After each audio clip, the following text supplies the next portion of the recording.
Bonjour à tous, je continue le voyage du système digestif. Quand le bol alimentaire arrive dans l'estomac, que se passe-t-il?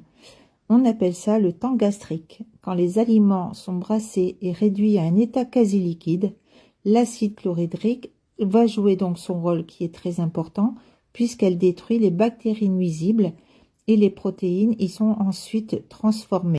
Le système digestif a donc besoin d'iode, du zinc, des vitamines pour la synthèse de l'acide chlorhydrique, du calcium, du zinc, du magnésium, puisqu'il participe à la synthèse et au fonctionnement de nombreuses enzymes digestifs. Donc, s'il manque de l'acide chlorhydrique dans l'estomac, le passage du sphincter en direction de l'intestin grêle ne s'ouvrira pas et donc cela provoquera des remontées gastriques avec des spasmes et des brûlures de l'œsophage. Et le stress, lui aussi, peut créer ces spasmes.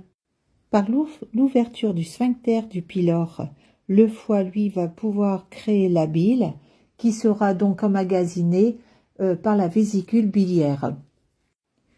La bile va donc terminer le travail de la digestion en transformant les enzymes en nutriments pour que ceux-ci puissent passer dans le sang. Si les aliments sont trop gras, ils seront donc mal digérés et le foie va produire une mauvaise bile. Le gras va donc passer par les parois de l'intestin grêle avant d'aller dans la lymphe et qui celle-ci sera donc encrassée.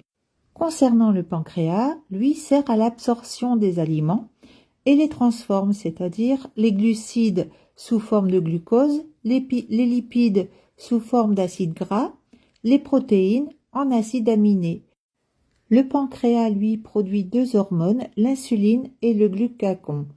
L'insuline régule le sucre dans le sang pour servir d'énergie, donc l'insuline diminue la glycémie, tandis que le glucagon l'augmente.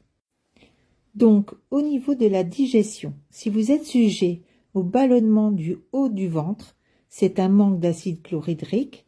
Si par contre c'est en bas du ventre, c'est une inflammation des intestins. Voilà pourquoi il est très important d'avoir une bonne hygiène de vie, de prendre le temps de manger, de bien s'hydrater et d'avoir un très bon sommeil. À bientôt!